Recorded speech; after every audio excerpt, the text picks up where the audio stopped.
bonita en el marco de esta conmemoración de nuestra independencia, y a todos los participantes de este conversatorio darles también la bienvenida, invitarlos a que comenten, a que pregunten y a que disfruten de este momento donde vamos a trabajar pensando en aportarle a la ciencia, aportarle a la ciudadanía, y gracias por la invitación.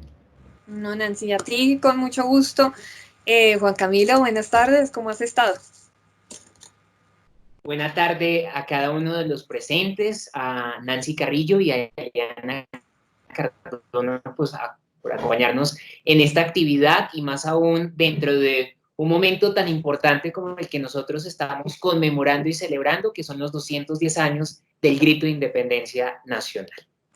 Entonces, ya ahorita vamos a dar inicio entonces a nuestra actividad. Unas recomendaciones para todos nuestros participantes es que la idea es que si ustedes tienen preguntas, en la medida en que Juan Camilo y Nancy van contándonos este recorrido que vamos a hacer y estas, digamos, como acercamiento hacia la ciencia y la astronomía, lo pueden hacer. Les pedimos entonces que utilicen la manito que ustedes encuentran al lado de los 3 botoncitos, levantan la mano y nos encargaremos de darles la palabra para que puedan también interactuar pues con Nancy y con Juan Camilo, y si tienen preguntas pues todas muy bienvenidas, también las pueden ir escribiendo en el chat, que ahí estamos pendientes también de usted. Entonces, no siendo más, Nancy y Juan Camilo, arranquemos.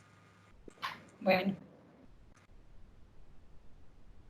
Muy bien. Bueno, entonces, como muy bien ustedes saben, nosotros estamos celebrando y conmemorando estos 10 años del Grito de Independencia, y siempre cuando pensamos en el Grito de Independencia recordamos esta casa que tenemos al fondo, ¿no? La casa donde se custodia o donde se tiene el famoso florero de Llorente. Entonces uno dice, el florero de Llorente, que es el que da el inicio a la reyerta del 20 de julio de 1810. Y realmente, más allá del florero de Llorente, hay otro tipo de situaciones. Primero, comentarle a cada uno de ustedes que nuestro museo es fundamental, no solamente porque ha tenido como acontecimientos los hechos del 20 de julio de 1810, sino otros acontecimientos en la historia de cada uno de nosotros como colombianos que lo han hecho emblemático, ¿no? Y que hace parte de esa relación de las memorias. Pero en este momento nosotros vamos a enfocarnos sobre los hechos del 20 de julio de 1810. Hace 210 años de historia, la casa que ustedes obviamente ven en este fondo, en su primer nivel tenía una tienda o local comercial.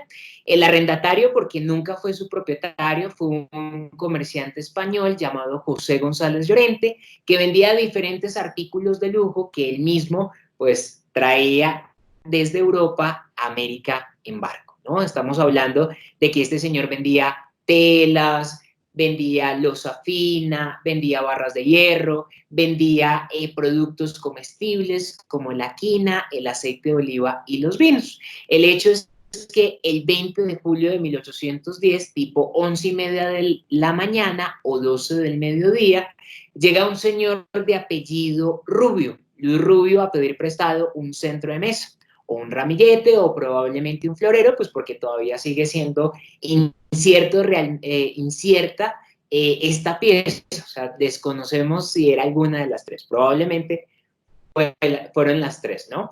El hecho es que pide el florero para adornar el banquete a Antonio Villavicencio, un comisario real, quiteño, también creo yo que viene desde Quito a Santa Fe de Bogotá. La situación se da de que este señor español dice que no puede prestar la pieza porque está en estado de deterioro. Sin embargo, ustedes, al igual que yo, hemos conocido otro tipo de versiones de la historia, que son múltiples. Y una de esas versiones es que el señor va a ser grosero con los criollos, haciendo una discriminación sociocultural entre ellos. Quiere decir que no lo presta porque ellos son criollos y él es español. Y es allí donde llega la familia Morales. Entonces, cuando uno habla de la familia Morales, recuerda una pieza muy emblemática que tiene el museo, que es de Pedro Alcántara, y es la reyerta del 20 de julio. Entonces uno ve al criollo agrediendo verbal y físicamente al español. Entonces uno dice, claro, era este señor Morales, pero realmente no solamente era Antonio Morales Galavis o Galvis, sino también estaba su familia, estaba su padre Francisco Morales y estaba también su hermano que también, perdónenme la redundancia de la palabra, tenía ese mismo nombre. O sea, volvemos a hablar de estas personas, quienes aseguran que había sido grosero con el señor Antonio Villavicencio y proceden pues a agredir verbal y físicamente a José González Llorente, principalmente a Antonio, ¿no? Ya después de esto van a aparecer otro tipo de criollos muy importantes para el nuevo Reino de Granada, entre ellos José Acevedo y Gómez.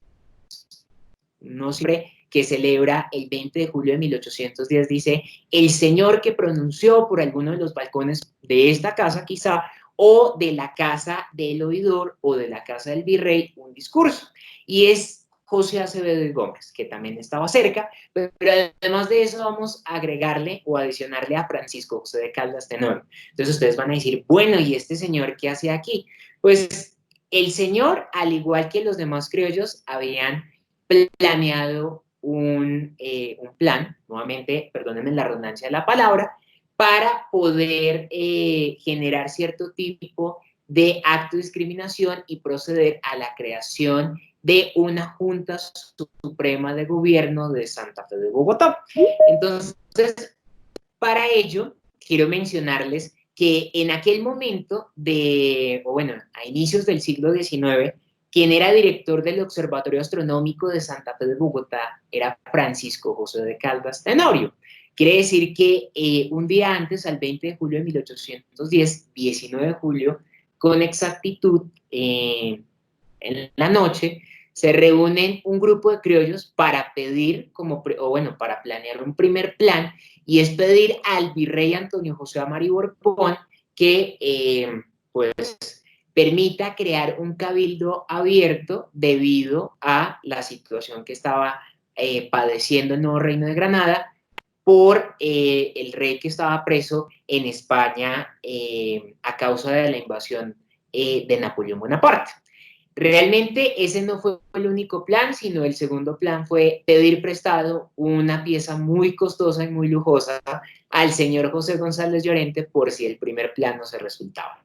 Entonces el 20 de julio de 1810, muy temprano, los criollos fueron a acudir al virrey Antonio José Amari Borbón, le pidieron la solicitud de un cabildo abierto de la creación de una Junta Suprema de Gobierno, pero el virrey de una muy mala manera se niega a esa solicitud y es allí donde ellos proceden a pedir prestado el florero. Entonces se vuelve ese objeto icónico que se rompe, que marca esa disputa, pero que lleva a la creación de una Junta Suprema de Gobierno y a la creación y firma del Acta de Revolución, que es otro de los documentos o piezas emblemáticas de nuestro museo, creándose y firmándose entre el 20 y 21 de julio de 1810. De esta manera yo voy a hacer lo siguiente, y es poner otra parte de nuestro querido Museo de la Independencia Casa del Florero, que es el Jardín Naredo. Listo. Entonces, perdón. Listo. Entonces ya estamos aquí, bueno, en el Jardín Nariño, sino en el antejardín del museo, excúsenme. Entonces, volviendo a esto, hablamos de que realmente había una élite criolla.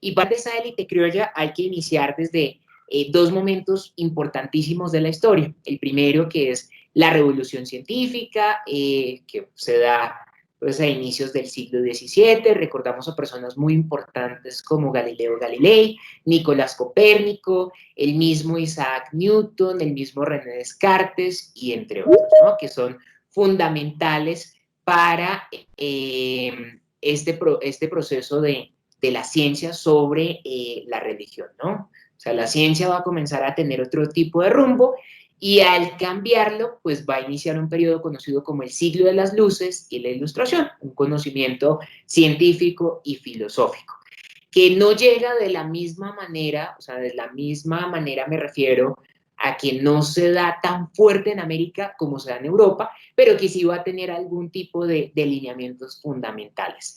Esta ilustración no solamente pues, va a darle una posición a los hombres criollos relevantes, sino también va a mencionar a algunas mujeres, pero con las mujeres ya hablaremos a su respectivo tiempo. El hecho es que la revolución científica conlleva a un periodo de la ilustración, un siglo de conocimiento científico y filosófico, completamente iluminado, y comienzan a haber diferentes expediciones, o sea, diferentes relaciones de investigación científica. Entonces, aquí nuevamente, desde Europa, yo les pido a ustedes el favor que vayamos al nuevo Reino de Granada, que lleguemos o que nos devolvamos en el tiempo y lleguemos a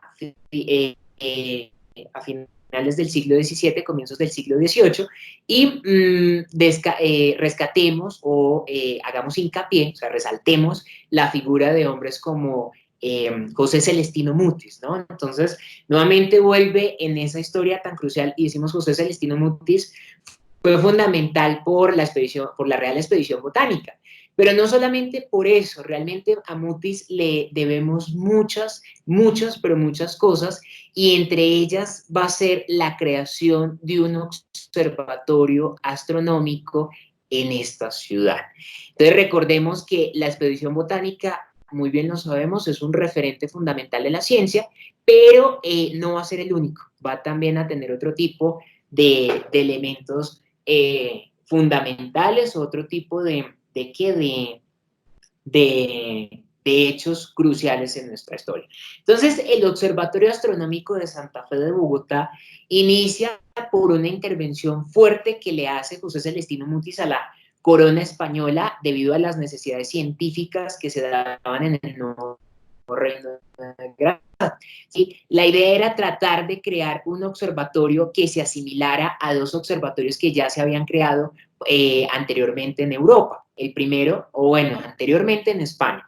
El primero en Cádiz, España, donde nace nuestro sabio Mutis, y el mismo José González Llorente, ambos eran gaditanos. Ese es el nombre que reciben las personas que nacen en esta ciudad de España, y el segundo que se había creado en Madrid, ¿no? Entonces, la idea era crear uno en Santa Fe de Bogotá, en la capital del nuevo Reino de Granada. Hay una serie de contradicciones, pero también hay una serie de iniciativas que favorecen lo que estaba haciendo Mutis en el proceso de investigación.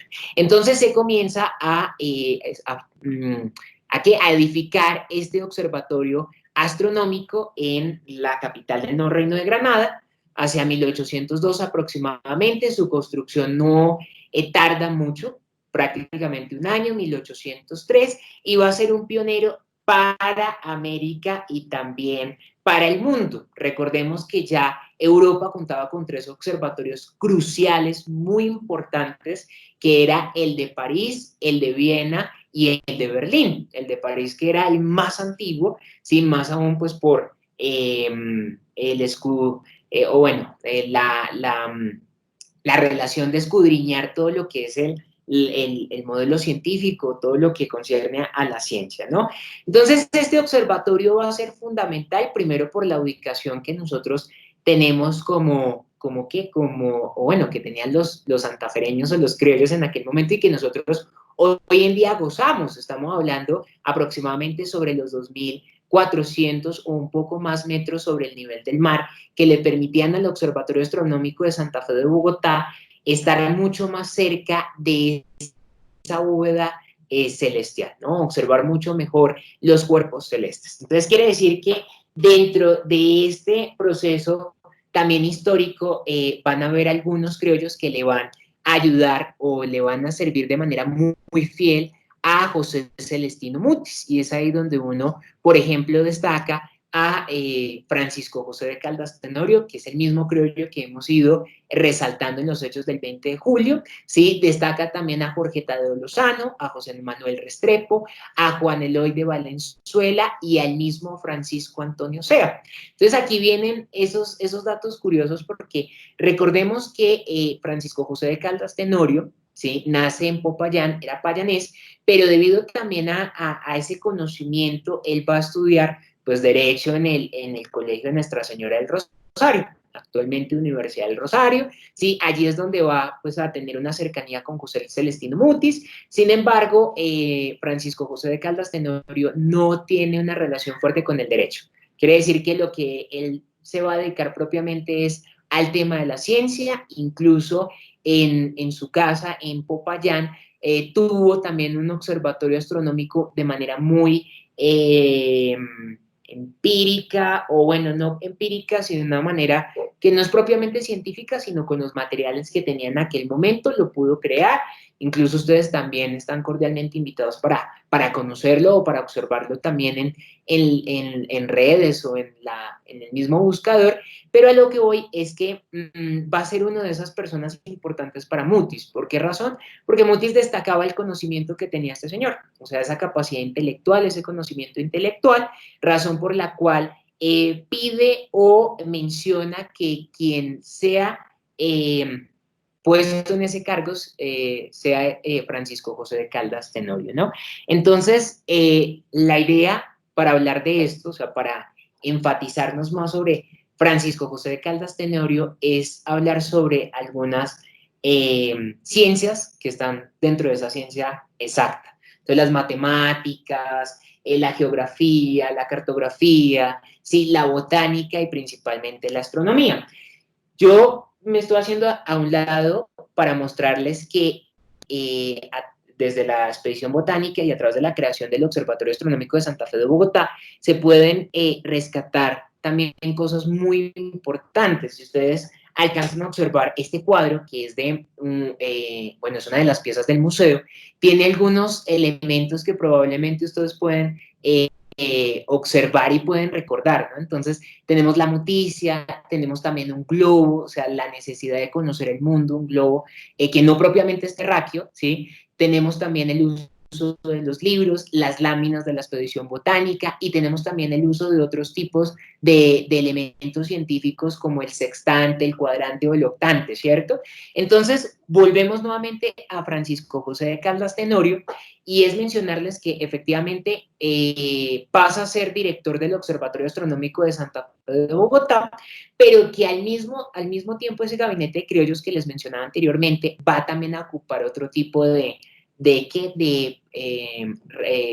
rangos o puestos dentro de la misma colonia, dentro de la misma colonia española, ¿sí? Ya sea aquí en América o ya sea en Europa, como el caso de Francisco Antonio Sea, que es nombrado director del Jardín Botánico de Madrid, ¿no?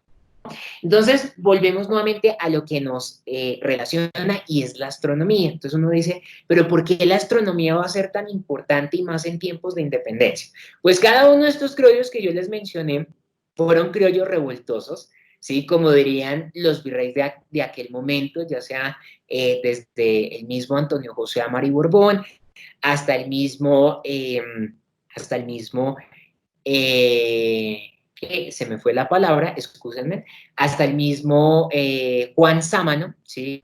Que va a ser el último virrey del Nuevo Reino de Granada. Entonces, al ser revoltosos, la ciencia les permitía ir mucho más allá y también enfatizarla desde la relación política, ¿sí? Cabe resaltar que la astronomía va a ser fundamental en el proceso de investigación cartográfica y geográfica. Estamos conociendo el territorio en América, y al conocer ese territorio en América era necesario también tener la relación de la astronomía como ciencia básica de conocimiento, ¿no? Lo mismo al tiempo la cartografía, las rutas marítimas, la exploración por el río Magdalena, que pues conectaba con esas zonas que eran principales puertos de exportación como Cartagena de Indias. Entonces, ustedes dirán, bueno, este señor solamente se ha enfatizado en esa masculinidad criolla, pero ¿dónde también estarán las mujeres, no? Y con las mujeres es necesario mencionar que estos criollos también sostuvieron conversaciones clandestinas o círculos literarios o tertulias, como ustedes gusten también llamarlo, ambas maneras son adecuadas, ¿sí? Donde hablaban sobre literatura, hablaban sobre política y hablaban sobre ciencia. Y una de esas mujeres que se puede destacar dentro de la vida de este señor va a ser Manuela Sanz de Santa María. ¿Por qué razón? Porque precisamente esta criolla pues tenía un contacto con estos hombres ilustrados y su biblioteca era una de las más grandes. Lo digo porque el museo también a principio de este año, durante esta cuarentena, tuvo la inauguración de una exposición que se llamó Mujeres Ilustradas. También destacábamos la importancia de las mujeres dentro del conocimiento científico, un conocimiento que no solamente era de los hombres, pero que ellas también obviamente no lo podían manifestar, pues porque la sociedad era completamente patriarcal y excúsenme el término de la palabra, sí es muy fuerte, pero pues ahí también hay una reivindicación y un proceso, y es que la ilustración también les da una cabida fundamental a estas mujeres, que son obviamente fundamentales en el proceso de independencia. Entonces, con esto, destacando a las mujeres, hablando de las tertulias, una tertulia del buen gusto, donde hombres como Francisco José de Caldas Tenorio van a conocer a su esposa. En el caso de Francisco José de Caldas Tenorio, estamos hablando de María Manuela Barahona, ¿sí? Quien también pues, va a participar dentro de estos círculos literarios y se va a informar de lo que tenía la ciencia dentro de esos planes en tiempos de independencia, ¿no?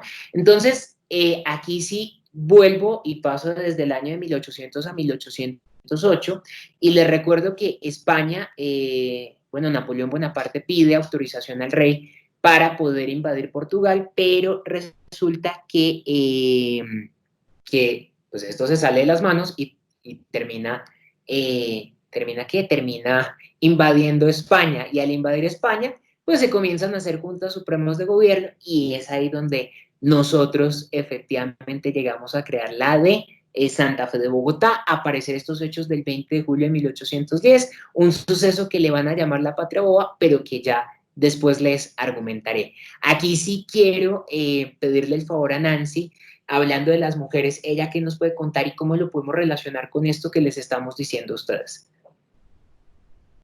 Pues sí, Juan, digamos que colocas todo este marco, digamos, tan político y como tan social y tan económico, y es importante que el público reconozca que la ciencia es una construcción social. ¿Qué quiere decir esto? Pues que si bien la ciencia tiene una metodología rigurosa, basado en métodos científicos, que es lo que la hace tan, digamos, tan sólida en la medida que puede presentar evidencia de ello, la ciencia es una construcción del ser humano. Y como construcción del ser humano, pues tiene un contexto social, tiene un contexto político y tiene un contexto económico. Lo que Juan nos viene contando básicamente es cómo ciertas circunstancias, el contexto y ciertos personajes importantes dentro de la historia de Colombia, pues también van a dar paso al desarrollo de la ciencia en el país. Y es la ciencia vista desde la investigación, la ciencia vista desde la observación y la ciencia vista desde la construcción de referentes, modelos o elementos que nos permiten esa investigación, como son los observatorios astronómicos. Pero por supuesto las mujeres no se quedan atrás, y es que en el marco precisamente de este conversatorio que va a ser la astronomía en tiempos de independencia, pero también la astronomía vista en este taller desde la Luna, como ese satélite al que todos los seres humanos nos exponemos diariamente, las mujeres vienen a ser fundamental en una cosa importante, y es que no solo aportan a la ciencia, sino aportan un desarrollo social. Y en el caso literal de la Luna, vamos a ver una mujer tan sobresaliente como fue Margaret Hamilton. Bueno, fue no, porque ella aún continúa viva. Y es, si bien todas las misiones que llegaron a la Luna y los hombres y los astronautas que pisaron la Luna fueron aproximadamente más o menos 12 hombres, Margaret Hamilton es una ingeniera matemática computacional que fue la mujer que permitió que el hombre llegara a la Luna. ¿En qué sentido? En que Margaret va a ser protagonista, siendo una estudiante de doctorado, va a ser una protagonista de programar el alunizaje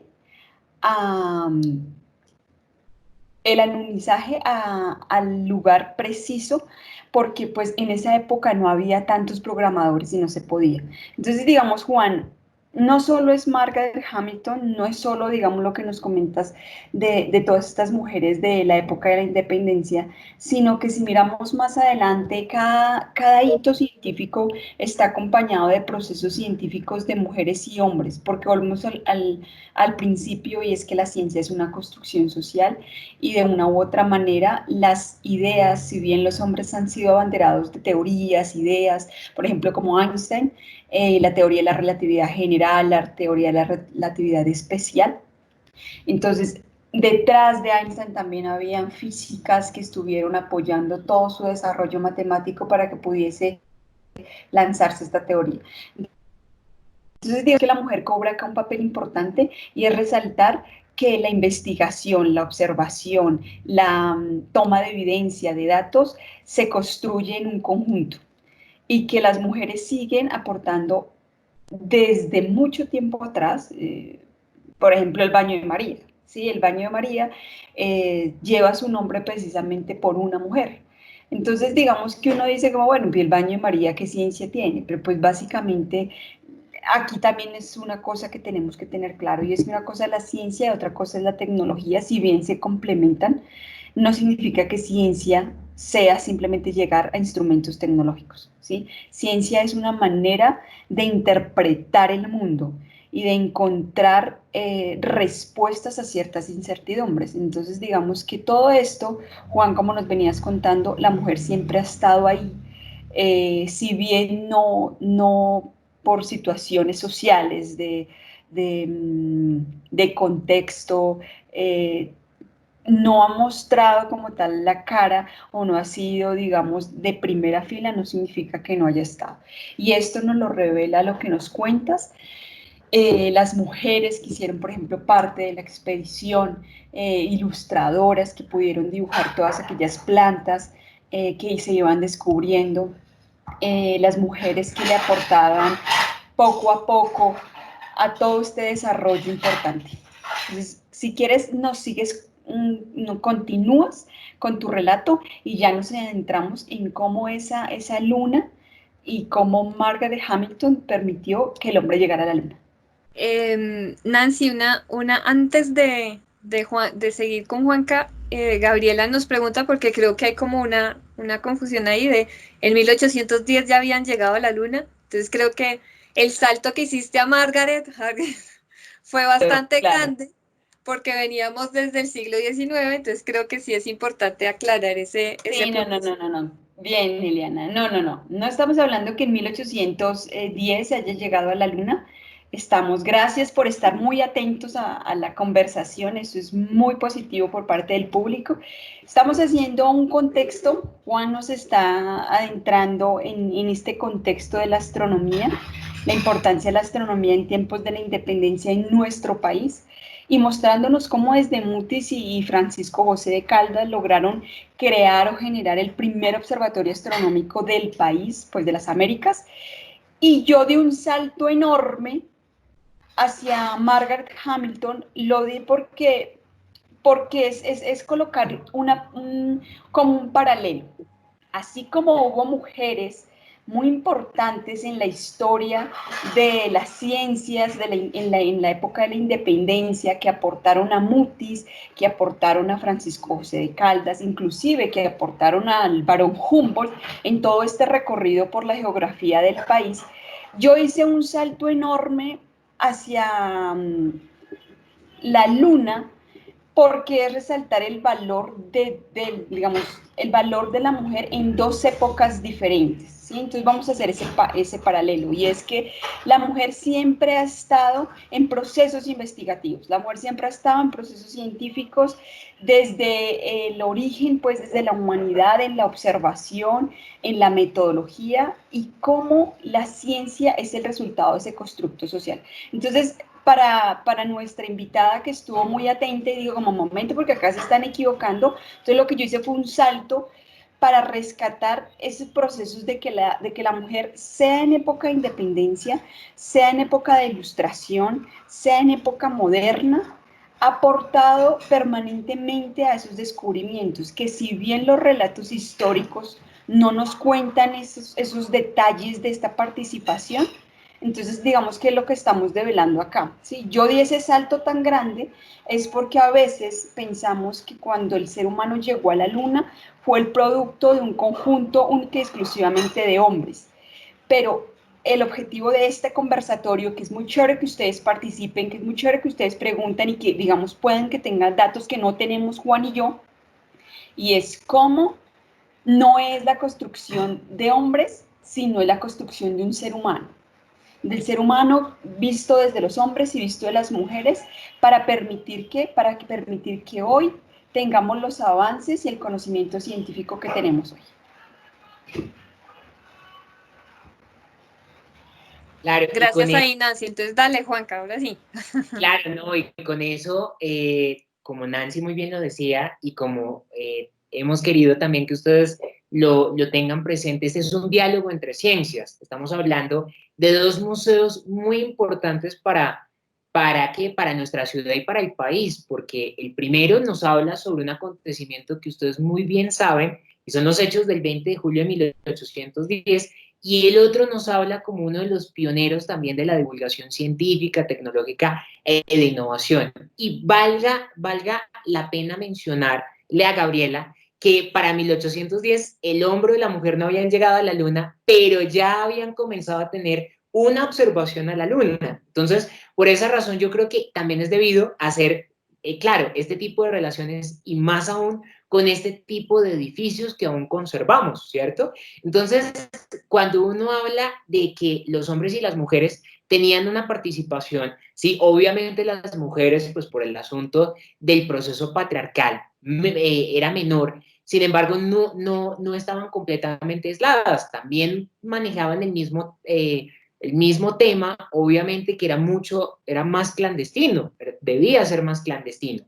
En el caso de los hombres, Francisco José de Caldas Tenorio se va a motivar sobre la bóveda celeste, ¿sí? Y esa bóveda celeste pues va a tener una amiga muy querida que para nosotros actualmente es fundamental en ese proceso de cultivo, en ese proceso también, en el caso de nuestras queridas invitadas mujeres, en el caso también de cortarse el cabello, ¿sí? Y en el caso también de cortarle el cabello a los niños, ¿sí?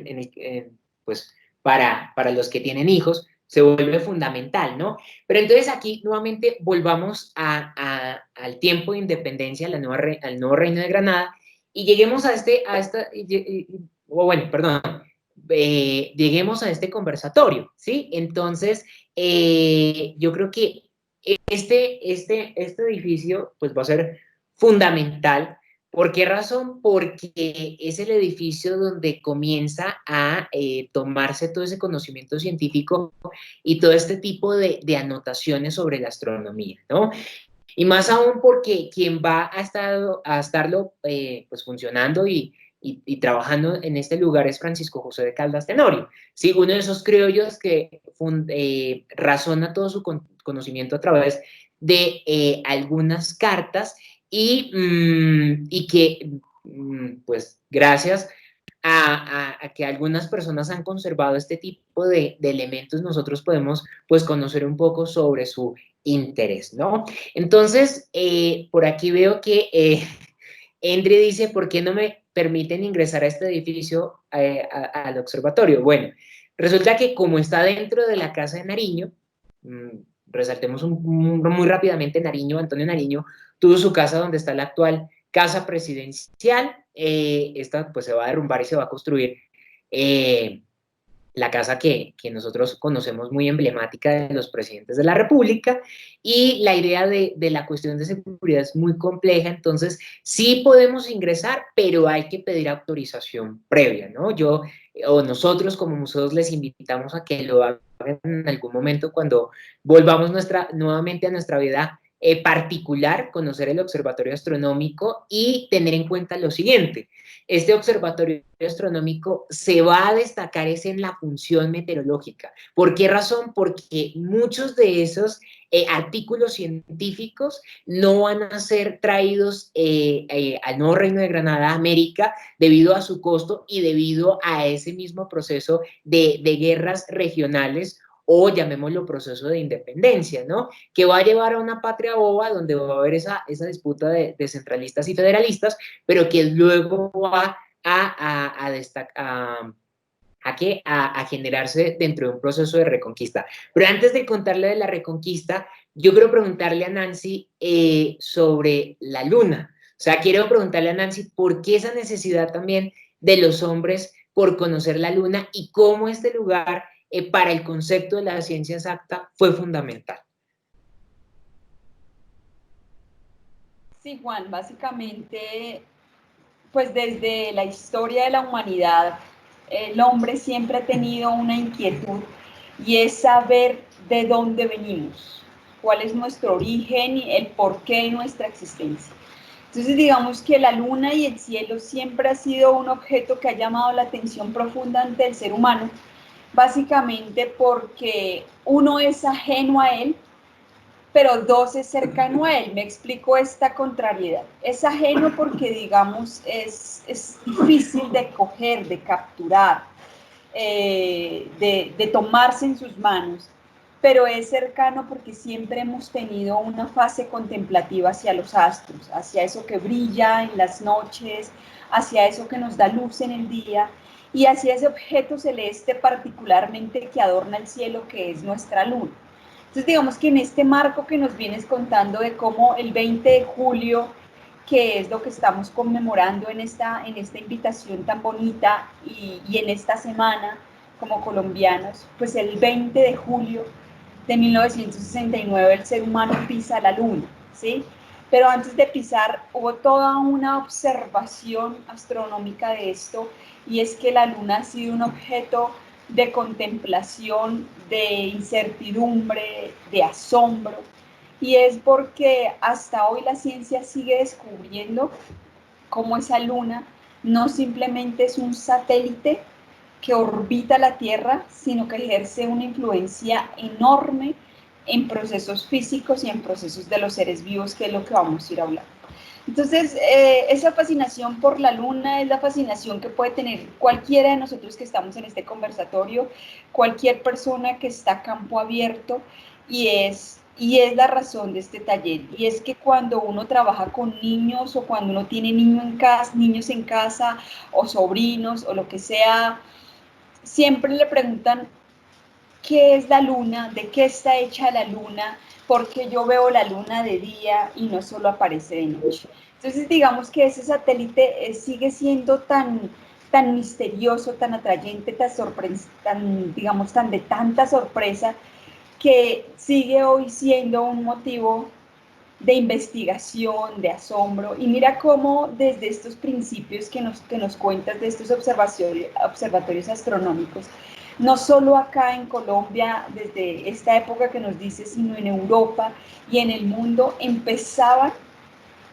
a tener importancia, y era tratar de descubrir qué hay detrás, qué hay más allá de ese cielo, qué son esas estrellas, qué son esos astros, ¿sí? Y también súmale que el ser humano toma estos elementos como parte de su cosmogonía, como parte de sus procesos religiosos también, y es que empiezan a considerar los dioses, empiezan a considerar esos fenómenos naturales como sorprendentes, pero como esas deidades. Y un montón de cosas empiezan a desplegarse a partir de la luna y de los astros, que hasta el día de hoy, por ejemplo, gran parte de los días de la semana tienen nombres de astros, ¿sí? En el caso nuestro, particularmente los lunes, es un nombre que se viene o que se deriva de la luna. Entonces, o cuando hablamos más adelante, que hablemos de las influencias de la luna en el ser humano, cómo hubo también unos conocimientos más o menos a mitad del siglo XVIII que consideraba que las personas eran influenciadas por la luna, y hablábamos de lunáticos. Entonces, Juan, este deseo de conocer nuestros astros, de conocer de dónde venimos, quiénes somos, por qué existimos, siguen siendo hoy también el motor de la ciencia, de tratar de resolver esas preguntas, y pues uno de los astros que tenemos siempre a la mano todos los seres humanos, tanto en el hemisferio norte como en el hemisferio sur, es la luna y es la razón. Y sumado a eso, pues también, si estamos conmemorando el 20 de julio como el día de nuestra independencia, pues también estamos conmemorando el 20 de julio como el día que el hombre pisó la luna. Nancy, por ahí Gabriela, que está muy participativa y me parece fantástico, nos pregunta, ¿los animales han ido a la luna y los humanos han tocado las estrellas? Los humanos, es una poesía, es una metáfora, es decir, podemos decir que, como decía Carl Sagan, somos polvo de estrellas. ¿Sí? La materia y la energía no se destruyen, solo se transforman. Entonces, todos esos procesos de la formación del planeta, de la formación de galaxias, de las formaciones de todos los astros, pues de una u otra manera, nosotros somos el resultado de un reciclaje de materia a nivel cósmico, que si lo lanzamos o lo vemos desde la ciencia, pues nosotros somos el resultado de las estrellas, ¿sí? Particularmente de qué estrella, pues del Sol, ¿sí? Porque si yo me voy desde el Sol como el objeto, digamos como nuestro astro mayor, pero llego a la Tierra y sé que las plantas realizan el proceso de fotosíntesis, que si bien hay otros materiales metidos ahí, pues hay una transformación de esa energía lumínica a esa energía química, y que si de esa energía química luego se alimentan otros animales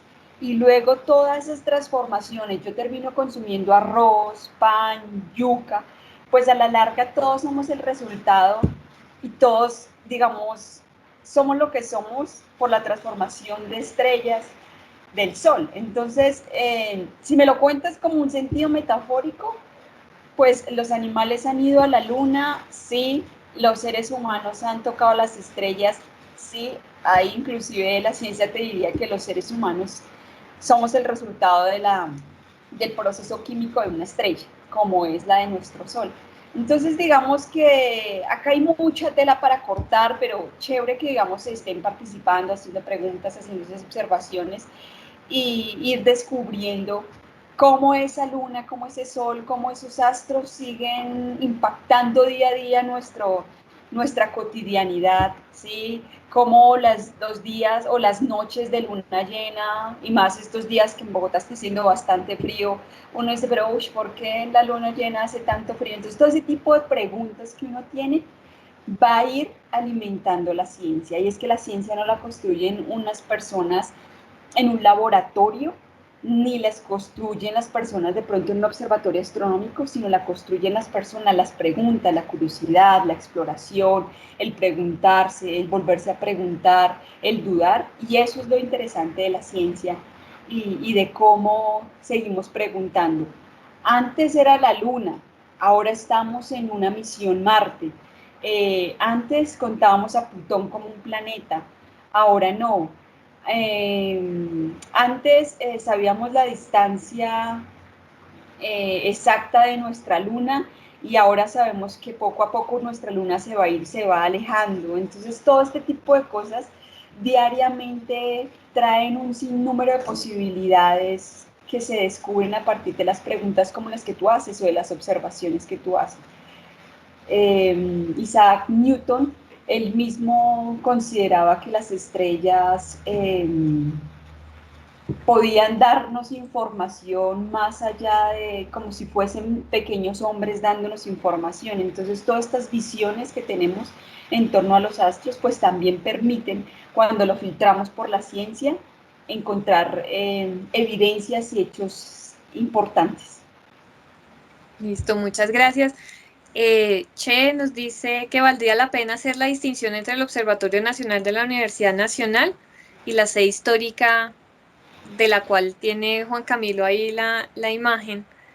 Y yo ahí voy a meter la cucharada, y es que ambos hacen parte de la Universidad Nacional. Está el Observatorio Astronómico Nacional, que es la sede académica en la sede de la Universidad Nacional, y está la sede histórica, que es este observatorio astronómico que tenemos ahí en la imagen, que también se puede visitar, pero como lo decía Juan Camilo, como está dentro de los terrenos de Palacio de Nariño, es a través de Palacio que se debe pedir el permiso para poder acceder, pero quienes lo administran es la Universidad Nacional, ¿vale? Y Viviana nos pregunta que con respecto a Plutón, ya es definitivo que se considera como un planeta. ¿Es un planeta finalmente o todavía no es un planeta? No, ya digamos que todavía, o sea, si bien todavía siguen generándose debates en torno a esto, pues digamos que Plutón ya no lo consideramos un planeta. Una de sus características es que no tiene, digamos, la capacidad, entre comillas, de limpiar su propia órbita.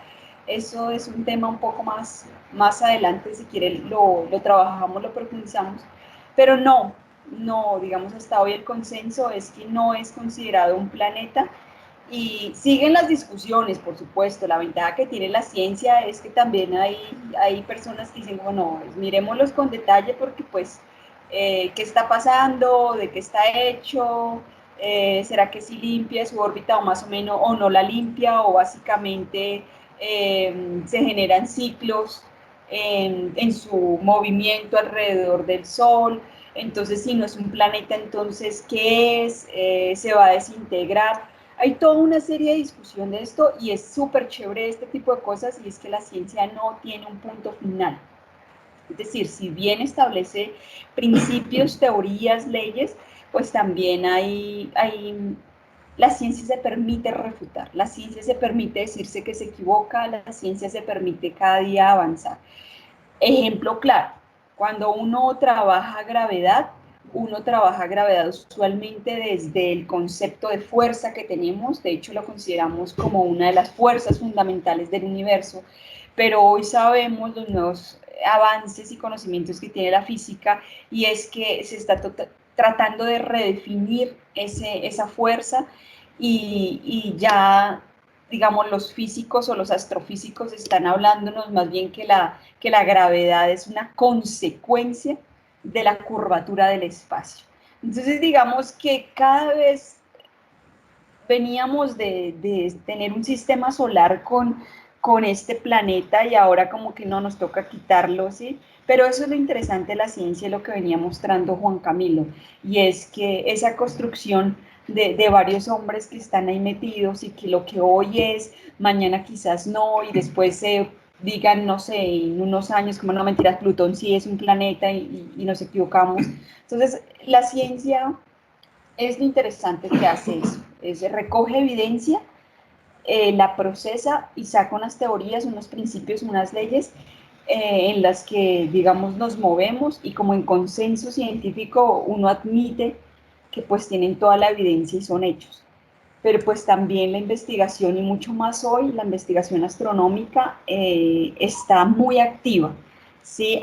Por ejemplo, antes se pensaba que la Luna no tenía atmósfera y hace poco se descubrió que tiene una atmósfera leve, pues, pero la tiene, ¿sí? El descubrimiento del agua en la Luna, por ejemplo, saber que es rocosa, pero también está hasta hace poco, hasta hace unas semanas, unos meses, que también tiene bastantes minerales y que pues yo creo que parte de la exploración de la Luna que están haciendo otros países va en torno también a mirar qué tipo de materiales.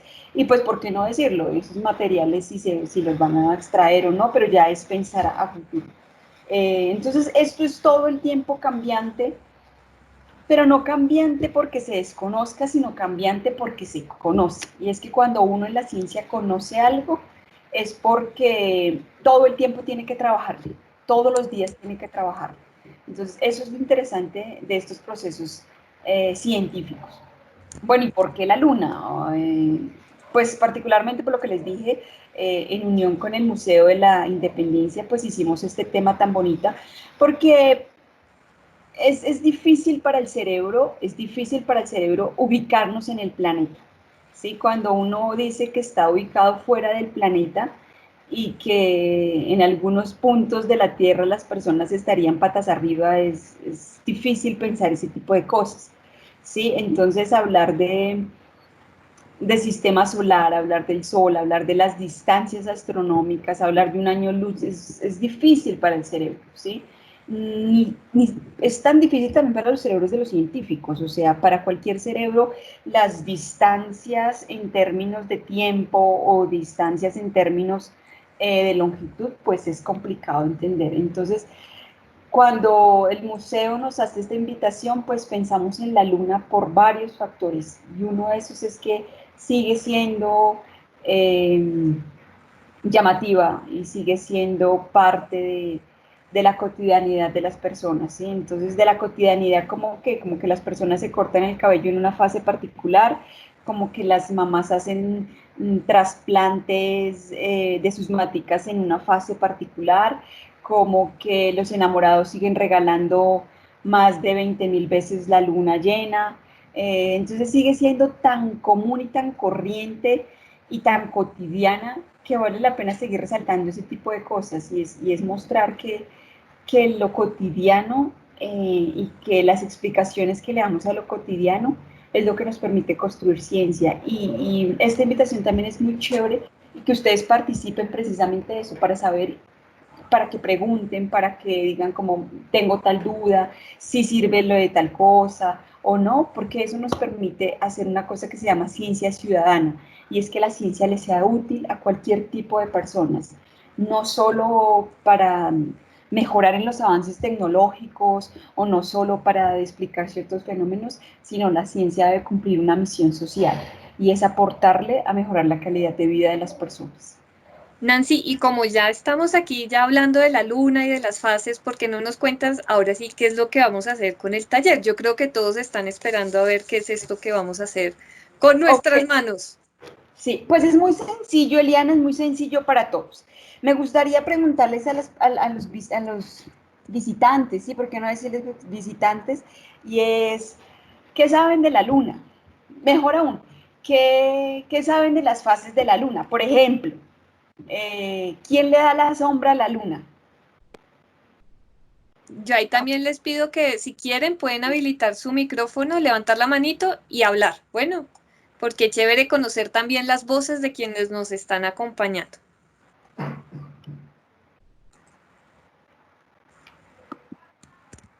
Anímense.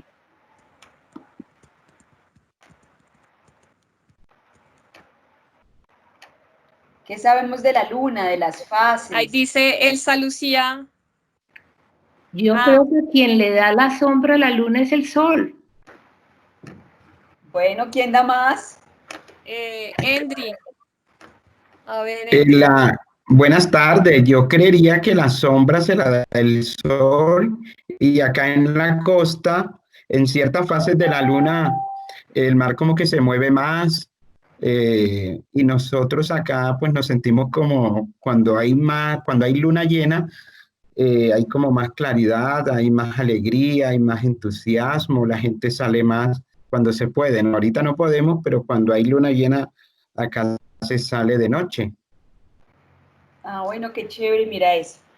Pues Viviana bueno, nos dice, el micrófono no me funciona. Viviana, escríbelo ahí en el chat y yo lo leo. Y Samuel nos dice, la luna es una roca que orbita en nuestro planeta. bueno, sí. Pues bien, la luna ha acompañado a la Tierra desde su origen, entonces, pues digamos que es un claro testigo de lo que le pasa a la Tierra. Sí, evidentemente, hay una relación acá muy importante y es una relación entre la luna, entre la Tierra y entre el Sol. ¿Listo? Entonces, la luna tiene más o menos un ciclo lunar de 28 a 29 días. ¿Sí? Tiene dos movimientos como la Tierra, el movimiento de la rotación, es decir, gira sobre su propio eje, y el de la traslación, y es que se mueve durante esos 29 días orbitando pues la Tierra. Tiene 4 fases lunares importantes y es determinar quién inicia el ciclo y quién lo termina. Y ese se va a tratar el taller. Vamos a hacer un modelo pequeñito para que trabajemos con nuestros hijos, para que trabajemos si somos profes y ahorita que estamos en esto de la educación virtual, para que trabajemos con los chicos. Y es entender cuál es la forma y cuáles son esas fases. ¿Listo? Entonces, las fases de la luna. Nos dicen la luna es de queso, Gabriela. También. Bueno, también para muchos la luna es de queso y igual que las nubes son de algodón. Entonces, todo eso es bienvenido. Eso sigue siendo un montón de cosas que nos aportan a nuestra cotidianidad. Entonces, tenemos 4 fases lunares. ¿Listo? Y este taller se llama Cuando la luna se viste de negro, es porque empieza cuando la luna está en su fase nueva, ¿sí? Entonces voy a hacer un modelito, pues no un modelito, pero voy a tratar de hacer un ejemplo, y es que esta pelota, digamos, esta sería la Tierra, mi mano, esta sería la Tierra, y vamos a mirar que esta es la luna, ¿sí? Como para que ustedes traten de ubicarse espacialmente. Y es, si yo tengo acá el sol en esta mano y acá tengo la Tierra, ¿sí? Usualmente el sol va a estar iluminando toda la parte de la luna, la cara oscura, la cara que no vemos de la luna. En ese momento, como la luz está iluminando esa fase oscura, pues básicamente el reflejo de la cara que vemos diariamente, pues no va a tener la reflexión de la luz solar. Y ahí inicia la luna nueva, ¿sí? Entonces se llama Cuando la luna se viste de negro, porque es como el inicio de su ciclo lunar. Hay mucha cosmogonía en torno a esto, mucha visión en torno a esto, y los seres vivos están influenciados tanto por el sol como por la luna en unos ciclos que se llaman ciclos circadianos, que establece nuestro sol a partir de la noche y el día, y ciclos circalunares. Y es como la luna también ejerce función y acción sobre los seres vivos. Entonces, se empieza desde la luna nueva, entonces es súper importante que cuando miremos un cielo y difícilmente encontremos la luna, posiblemente estemos en luna nueva. Entonces, ¿qué los invito? Si quieren, voy paso a paso con los materiales del taller. Es una cosa muy sencilla y aquí es súper claro esto. Quienes nos visitan, o sea, nos acompañan hoy. La ciencia no necesita grandes cosas tecnológicas, digamos como la observatoria astronómica, para entender fenómenos naturales sencillos de nuestra vida. Uno puede empezar con una tecnología tan sencilla como el lápiz, tomar apuntes, como un dibujo y tratar de encontrar una explicación. Entonces vamos a hacer un modelito muy sencillo para que las personas, sobre todo los niños,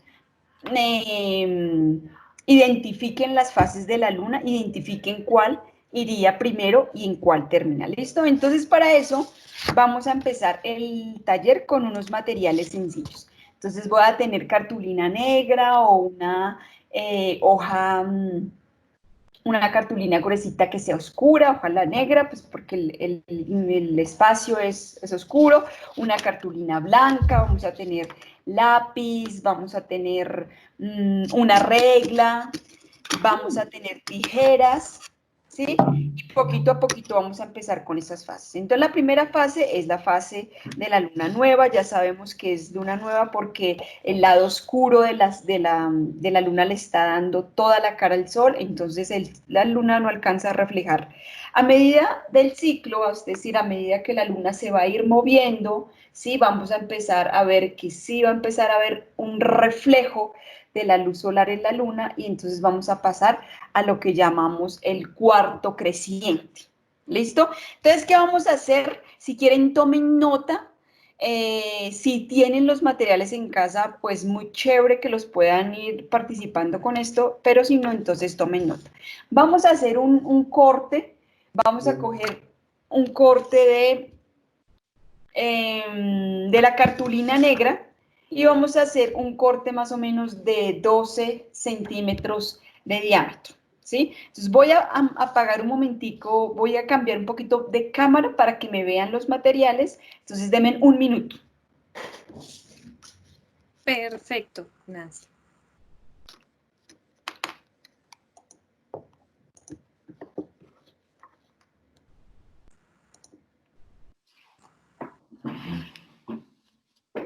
Mientras podemos seguir charlando, si tienen preguntas, mientras yo hago la transposición de la cámara. Ahí Daniela nos estaba contando que a ella siempre le ha parecido curiosa como toda la mística y las creencias que hay alrededor de las fases de la luna. ¿Es verdad todo lo que se le atribuye a la luna? ¿Hasta qué punto es real lo que, por ejemplo, nos debemos cortar el cabello cuando una luna está llena para tener ciertos resultados? Pues vamos ¿O a de que mirar. se debe sembrar en cierto momento dependiendo del mes o de la fase de la luna? Pues mira, si bien este tipo de cosas que nacen como parte de la tradición oral, de cortarnos, de trasplantar, ¿sí? Hay unas cosas que sí ya tienen evidencia científica, es decir, hay estudios que demuestran y dan evidencia como esos. Parte de esos estudios, hay estudios que muestran, por ejemplo, cómo el crecimiento de las plantas, el trasplante, inclusive la polinización ocurre en una fase importante de la luna, ¿sí? Hay plantas que permiten su polinización, por ejemplo, en luna llena, ¿sí? Porque debido a ese reflejo que está dando en su máximo esplendor la luna llena, hay muchas plantas que utilizan esto para atraer polinizadores. Entonces, ¿cómo es esto? Lo que nos permite es que si hay cierta evidencia de cómo la luna sí afecta el crecimiento de las plantas, su propagación, su polinización. Con el cabello, pues evidentemente, digamos, si no hay un estudio científico que avale que cortarse el cabello en cuarto menguante o en cuarto creciente tenga mayor longitud, pues porque el cabello también es un producto, es una proteína y pues depende de muchos factores. Entonces no hay un estudio como tal formal, pero evidentemente hay una serie de cosas que se le atribuyen a la luna. Por ejemplo, parte de los ciclos menstruales de las mujeres, entonces se dice que también son 28 días, usualmente porque van muy de acuerdo con los ciclos lunares y demás cosas, y que hay ciertas influencias, ¿sí?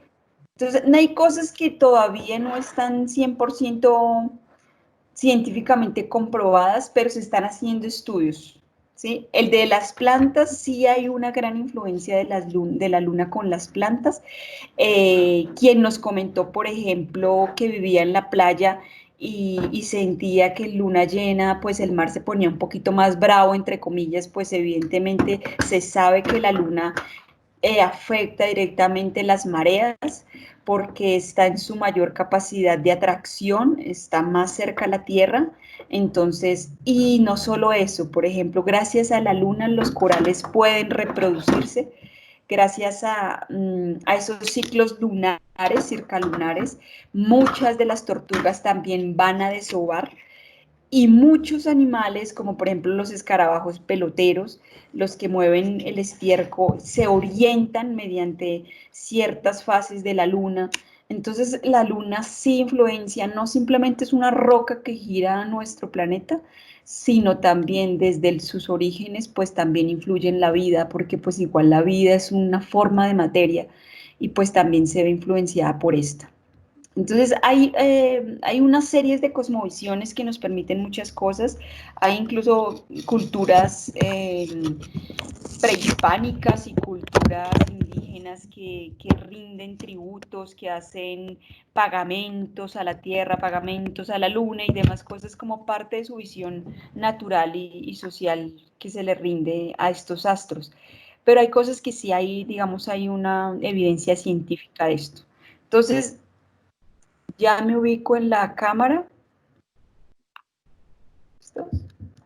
Entonces, vamos a hacer este círculo cortado más o menos de el diámetro de 12 y en la mitad le vamos a hacer un pequeño agujerito como yo tengo acá. ¿Listo? A esto, entonces,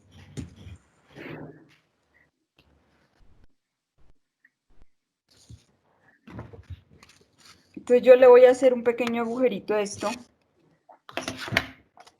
Y ahora le voy a trazar con mi papel,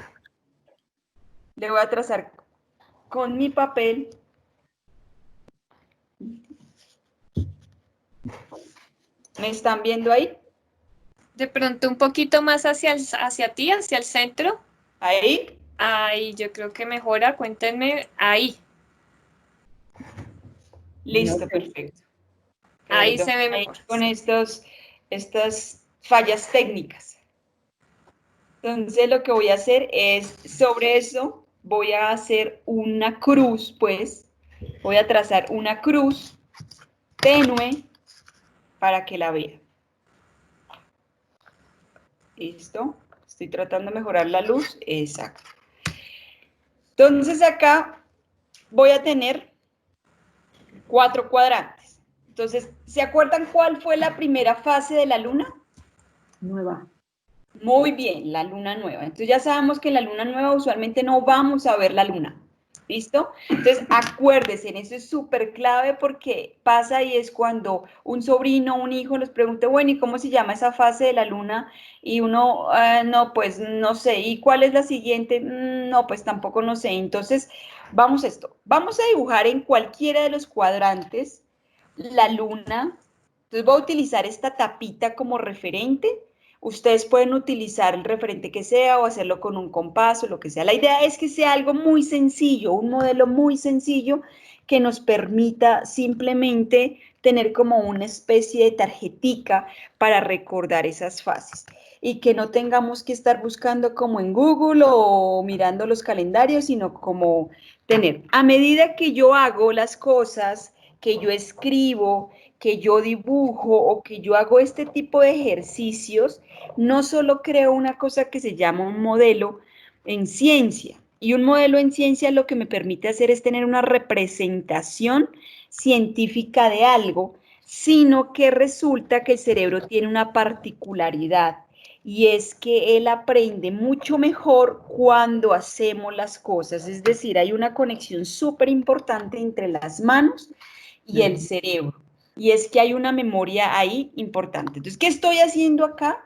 Estoy haciendo en los 4 cuadrantes, dibujando con un lapicero blanco, con una tiza blanca, con un marcador blanco, los 4 círculos que me van a representar pues más o menos las 4 fases de la luna importantes. Hay otras fases, digamos que uno va a investigar en Google y van a ver muchas más porque me van a hablar de una gibosa creciente, me van a hablar de una gibosa menguante, etcétera, etcétera, pero lo básico son estas 4. Entonces empezamos con la luna nueva, ya sabemos que ahí no vemos el reflejo de la luna como tal, y luego pasamos a uno que se llama cuarto creciente. En el cuarto creciente, la luna ya se ha movido y refleja gran parte de la exposición del sol. Claro, ¿cómo la identifico? Cuando usted ve una luna en forma de D. ¿Listo? Entonces, cuando usted ve una luna en forma de D, usted dice como es cuarto creciente. En el hemisferio norte, la luna la van a ver de una manera diferente, es decir, esa D que nosotros vamos a ver acá va a ser para ellos como una C grandota, porque ellos están ubicados en una posición distinta, pero el hemisferio sur, digamos que está donde estamos nosotros, vemos la luna de la manera, entre comillas, en la que está, pues una manera como real, por así decirlo, no genera un efecto espejo como en el hemisferio. Listo, cuando yo tengo este tipo de cosas, ya tengo los dibujos, pues sencillamente escojo dónde quiero empezar y voy a escoger con este cuadrante. Entonces digo como, bueno, si es luna nueva, pues no la voy a pintar porque no veo el reflejo. ¿Listo? Entonces después dicen como, en cuarto creciente. Entonces en un cuarto creciente lo que yo voy a hacer básicamente es pintarla, ¿de qué color? De blanco, pero voy a coger la mitad, le podemos pasar acá con la regla, la mitad. Pronto no me alcanzan a ver muy bien, no sé, y empiezo a pintar la mitad con este blanco, con una pintura blanca. Es una manualidad muy sencilla. El objetivo que es entender que es un modelo. Los primeros modelos de la ciencia se hacían así y se siguen haciendo así. Hoy seguimos dibujando, seguimos pintando, seguimos recortando. Los primeros modelos de los cohetes que iban de las misiones que iban hacia la luna se hacían, o se hace primero en un papel. Y si quieren, entonces yo escribo acá luna nueva, y escribo acá entonces luna, cuarto creciente, y después de cuarto creciente, ¿cuál viene para ustedes?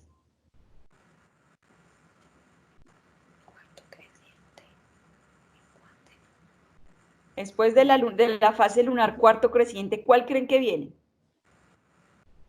Menguante. Muy bien, ¿sí? Entonces vamos a ver con la menguante, ¿sí ve?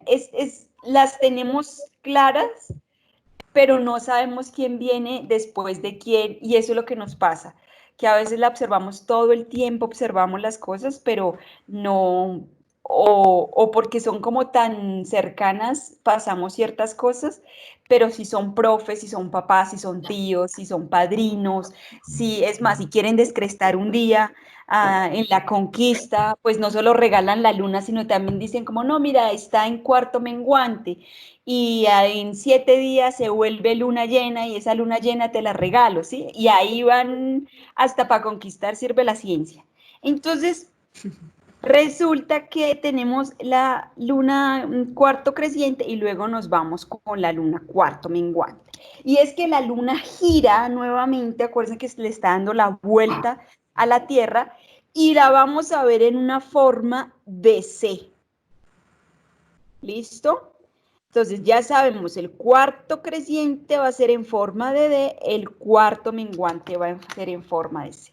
Y yo la pinto y le completo pues la pintada con tiza, con pintura blanca, con lo que ustedes tengan. Si usted no tiene nada de esto y pues por la pandemia no puede salir, pero tiene lanas y tiene una tela negra y sabe de bordar, pues qué bonito que haga este tipo de cosas, no solo para distraer la mente, sino también, y acuérdense, cuando usted hace, su cerebro aprende, ¿sí?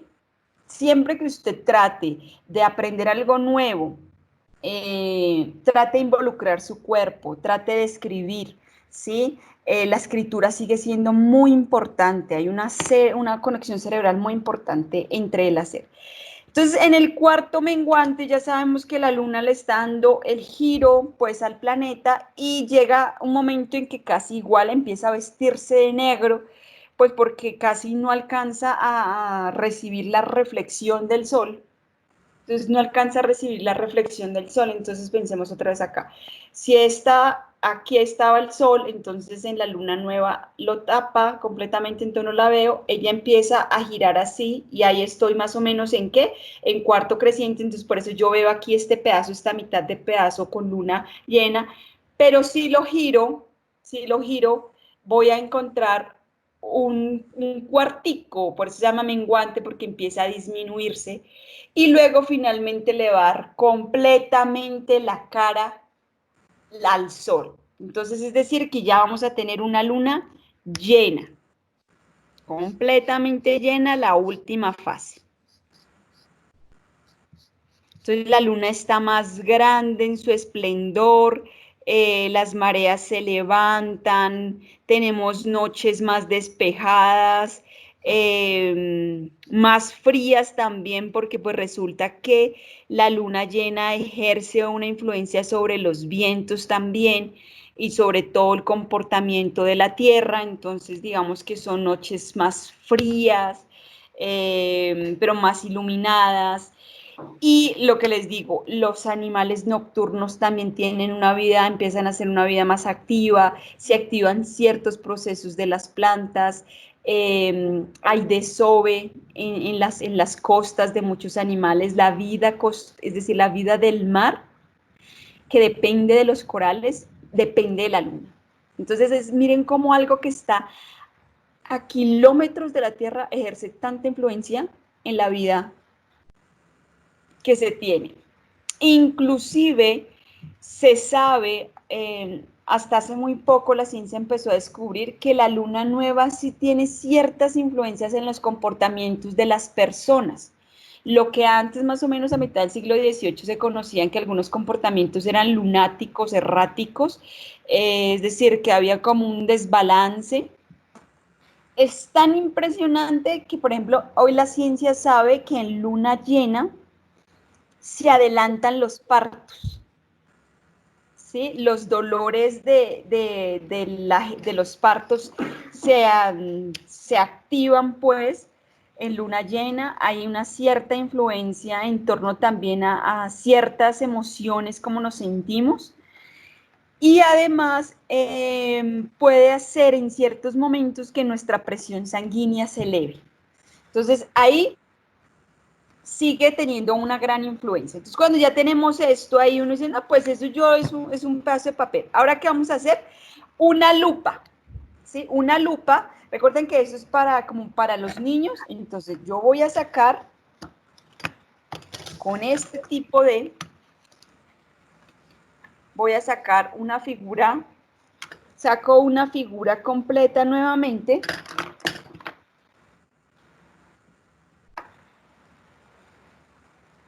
La saco completamente acá, pero como es una lupa, le voy a sacar un cachito. Le voy a sacar acá un cachito que puede ser con mi tapita que hice la luna, o le puede hacer toda la creatividad que usted quiera, la puede hacer, pone a sus sobrinos, a sus hijos, a usted, como se sienta cómodo. Y lo que hace es cortar.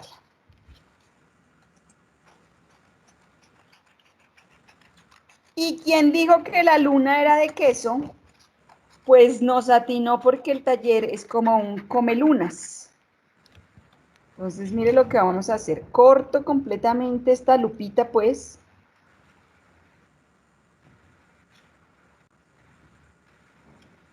Mientras tanto, pueden preguntar. Pueden opinar. Pueden decir qué les gusta de la luna y qué no les gusta. Si les gustaría ir algún día a la luna. Si ya se están haciendo viajes pensados para ir a Marte, no les gustaría ir a la luna. Les daría miedo. También preguntarles Yo cómo tenía una van. pregunta. Sí, dale. Si podías aclarar un poquito más cuál es la diferencia entre el hemisferio norte y el sur en cuanto a las fases de la luna. O sea, ¿cómo se ven? Pues digamos que cuando vas al el hemisferio norte, entonces voy a utilizar voy a utilizar este papel ahí mientras tanto, ¿sí? Entonces este es la Tierra, pues, por así decirlo, una Tierra un poco loca. Esta es la Luna y aquí está nuestro Sol, ¿sí? Entonces resulta que ya sabemos que ella le tiene que dar la órbita a la Tierra así, pero resulta que en el cielo pues no hay ni norte ni sur, ¿cierto? O sea, en el cielo no hay una arriba y una abajo. Entonces, como no hay ni una arriba ni una abajo, entonces resulta que cuando yo estoy acá, más o menos esta luna que está aquí en nueva, me pasa aquí a este siguiente punto y me forma un cuarto creciente que yo la voy a ver así, ¿sí? Entonces, pensemos acá, si estás acá en el norte, si vamos a pensar que este es mi norte, ¿sí? ¿Cómo las personas de aquí verían la luna? Piénsamelo. ¿Cómo el que está aquí patas arriba la vería?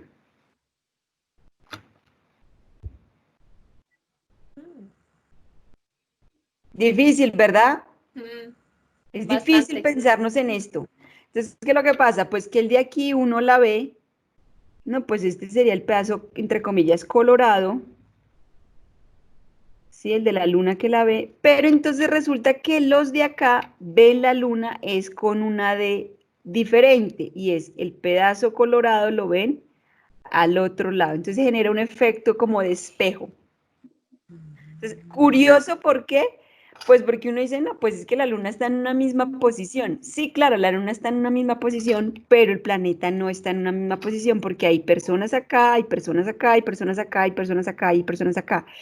El sol, la luna sigue estando ahí pues porque es grande, es un objeto grande y pues porque está reflectando el sol. Entonces, ¿qué es lo que pasa? Pues que no va a ser lo mismo como lo mires acá que lo mismo como lo mires acá. Entonces, por eso, cuando nosotros en el hemisferio sur la vemos de una posición con esta D, por ejemplo, pues los del hemisferio norte la ven con esta D, ¿sí? Pero básicamente la fase sigue siendo la misma, solo que la posición en la que yo estoy viendo la claridad de la luna, pues es distinta. Pero pues ellos no lo saben, ni nosotros lo sabemos, pues porque no necesitamos comparar, pues porque a la larga estamos viendo una sola luna, solo que en posiciones diferentes, ¿sí? Entonces, es básicamente eso. ¿Lo entendiste? Me vuelvo y repito. No, ¿Les ahí quedó está bien. bien? Muchas gracias, Nancy. Vale. Entonces, tenemos esto y vamos a abrirle el mismo huequito a esta nuestra lupita. Y nos ayudamos, puede ser con una aguja capotera, con una aguja o con un punzón o con unas tijeras, con lo que tengan a la mano. Los modelos científicos es lo que yo tenga a la mano porque lo que me interesa es recordar el concepto. Y ya lo tengo. Entonces a esto le voy a abrir como una pequeña boquita, por así decirlo. Entonces, sin que esa boquita me coja el punto, es decir, la voy a hacer un poquito más adelante. ¿Listo? Porque nos vamos a dedicar a hacer para los niños pequeños un comelunas o un come galletas. Esta actividad, si usted la quiere hacer, también la puede hacer con galletas Oreo. Es una actividad sencilla que yo he trabajado con niños y aparte que terminan aprendiendo las fases de la luna con galletas, quitándole la parte de la crema que corresponda, pues al final comen galletas y les queda súper claro. ¿Sí? Uno también las puede hacer, entonces lo pueden convertir en come lunas, come galletas. Entonces, esto que vemos acá, usted lo maneja con las galletas Oreo. Entonces, ¿cómo lo hago yo? La galleta Oreo con la crema completa, la galleta Oreo con la mitad de la galleta Oreo con un pedacito de crema y la galleta sin crema. Y usted le explica a los niños que esas son las fases de la luna. Entonces, usted les puede decir, por ejemplo, cuando tu galleta no tiene crema, entonces estás en luna nueva. Cuando tiene la mitad de la crema, estás en cuarto creciente.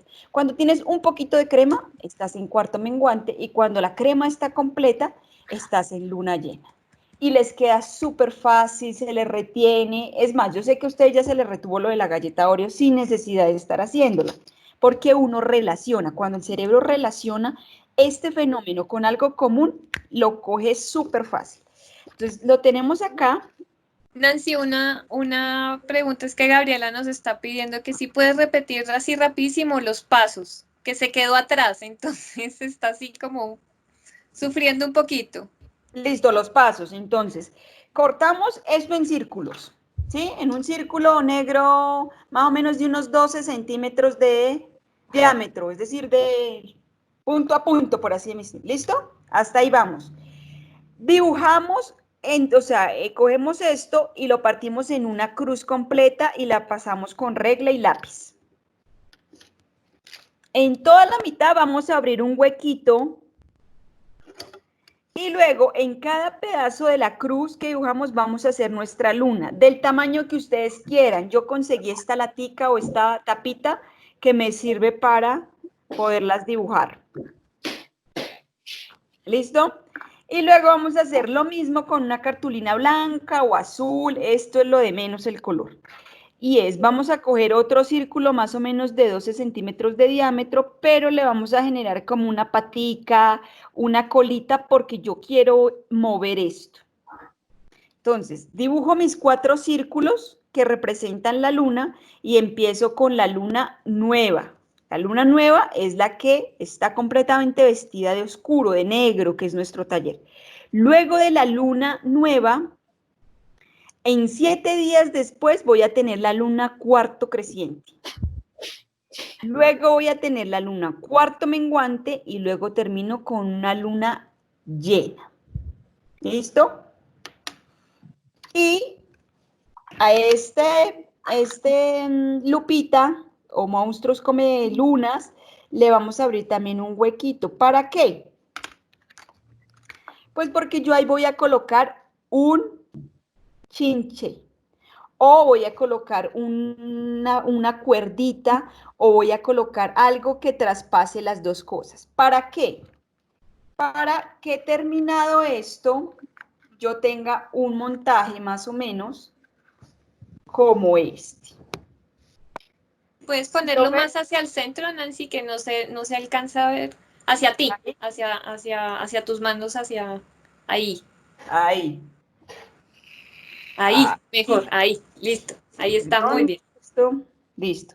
Entonces, bien, yo tengo una cuerdita con un chinche y la meto por los dos, por el huequito que teníamos, que habíamos hecho. Un chinchecito, una cuerdita, algo que no sea peligroso para los niños. Y entonces empiezo a contarles un cuento a los niños. Les empiezo a decir que cuando la luna está vestida de negro, ella no se ve, se le está ocultando al sol, podemos decir. Pero luego resulta que la luna se vistió la mitad. ¿Sí? Entonces se vistió la mitad, ¿por qué? Pues porque la luna ya empieza a ser más, a reflejar más la luz del sol. Pero luego resulta que pasan 7 días. Uy, me perdí acá. Y la luna entonces se me vuelve un cuarto menguante, es decir, la vemos en C. Y luego se nos completa en luna llena. Y empieza otra vez el ciclo, así 28, 29 días desde que la Tierra y la Luna llevan su origen, han estado repitiendo ese ciclo infinitas veces y lo va a seguir haciendo. ¿Qué puedo hacer yo? Decirle al niño que colorie esto, que lo enriquezca, que le ponga estrellas, que le ponga planetas, que lo pues decore de la manera como sea. ¿Sencillo? Sí, absolutamente sencillo.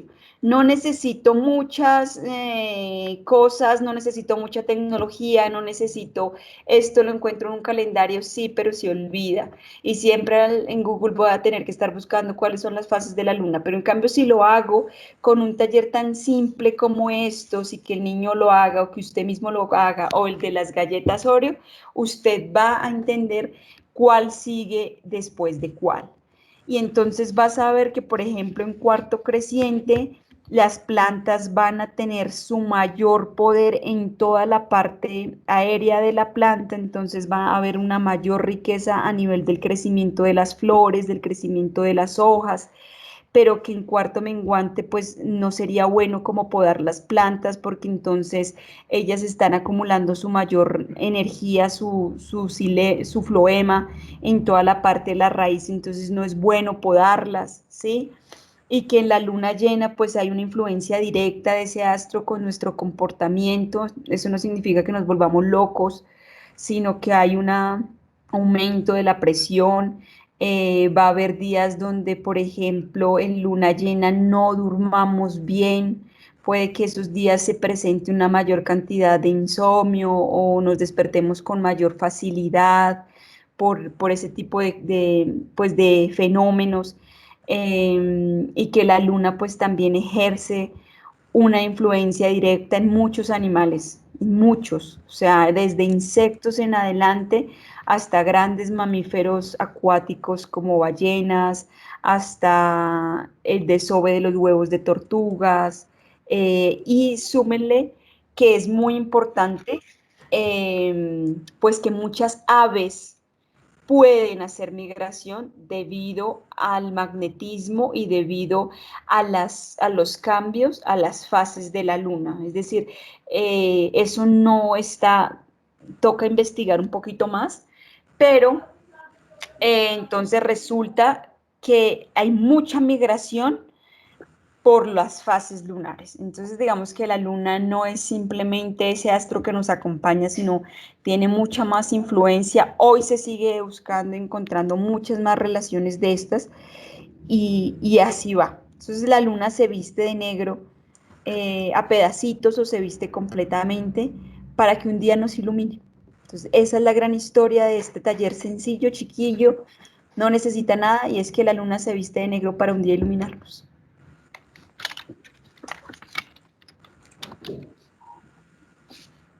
Pues Nancy, muchas gracias también. No sé si nuestros participantes tienen preguntas, dudas, si nos quieren, si alcanzaron a hacer su come luna o come galletas. A mí ya se me quedó el come galletas, pero Chévere.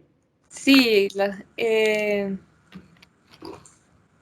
Elsa Lucía dice, por la pandemia no tengo las cartulinas, pero mañana que puedo salir las compraré. Entonces creo que empezaremos a recibir come galletas a nuestros carreos, que será fantástico.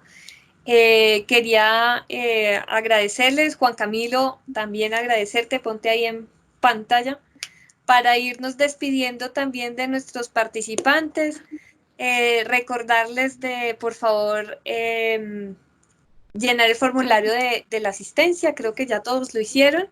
Ahí Juan Camilo tiene una luna fantástica detrás y Nancy está con las fases de la luna detrás de ella, para que además en estos días que pronto podamos ver la luna, empecemos también nosotros a percatarnos en qué fase está y lo hagamos también, nos lo apropiemos. Agradecerles. Eliana, discúlpame, Señora, te interrumpo. Y dale. hagan un ejercicio, o sea, hagan un ejercicio de observación chiquito, les recomiendo, el que pueda, el que quiera, y es desde la fase de la luna que vio, por ejemplo, la que mire hoy, si quiere, cuente y mire todos los días al cielo y vaya contando cómo, si empieza hoy, cuántos días se demoró en cambiar a la siguiente fase. Y luego repítalo por un mes. Con eso también se distrae un poco más en esta pandemia y además va haciendo sus propias observaciones. Si la ve más iluminada, si la veo más oscura, si la ve roja, entonces que eso es otra cosa, otro cuento, después echamos de por qué la luna, entre comillas, se dice luna roja. Pero haga el ejercicio, eso es ciencia. Isabel levantó su manito. Isabel, cuéntanos. Bueno, yo quería contar algo chiquitico que me pasó en estos días. Y pues es que estaba hablando con un amigo y me dijo como, ay, ¿en qué fase está la luna? Como para corcharme. Y pues sí me corchó, pero busqué en internet y yo, bueno, ¿y cómo es esto de las fases lunares? Y pues supe como un poquito y ya pues era como cuarto menguante. Ah, bueno, chévere, ¿sí ves? Lo que les digo, o sea, la luna no solo sirve para los astrónomos, sino también sirve para los astrólogos, para sacar horóscopos, para conquistar, para hacer historias, para todo. Para Después todo. te leeremos las cartas.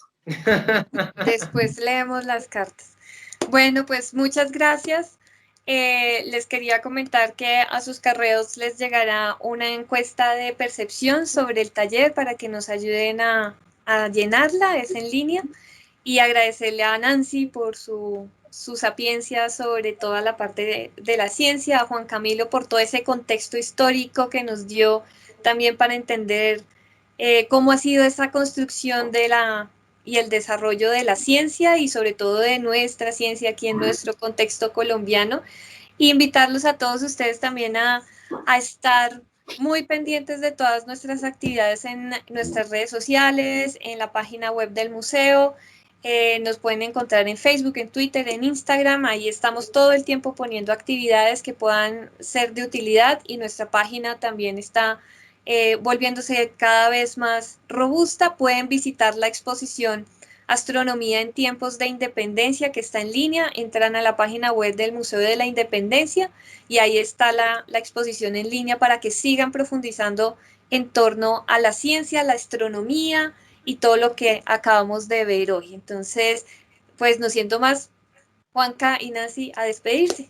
Un gusto haber estado compartir con ustedes. Gracias por la invitación al Museo de la Independencia, por lo que hacen, por recordarnos esta historia. Gracias a quienes estuvieron aquí participando, entregándonos una de las cosas más valiosas que uno tiene, que es tiempo, observándonos. Los que comentaron, los que les gustó, los que se llevan algún tipo de recuerdo, los que van a relacionar las galletas Oreo con la luna, lo que hayan aprendido, lo que hayan disfrutado, es con todo gusto que Maloca y el Museo de la Independencia lo hizo, y queremos que tengamos cada día más personas científicas, y eso puede ser cualquier ciudadano que se pregunte por las cosas. No, muchísimas gracias a cada uno de ustedes por participar junto con nosotros. Esta es una experiencia muy enriquecedora y realmente es un diálogo entre ciencias desde la parte de nuestro Museo de la Independencia Casa del Florero como del mismo Centro Interactivo Maloca. Entonces la idea es seguir con este tipo de actividades, perdón la redundancia de la palabra, y pues principalmente disfrutarlas y aprender. Gracias. Feliz tarde para todos. Chao.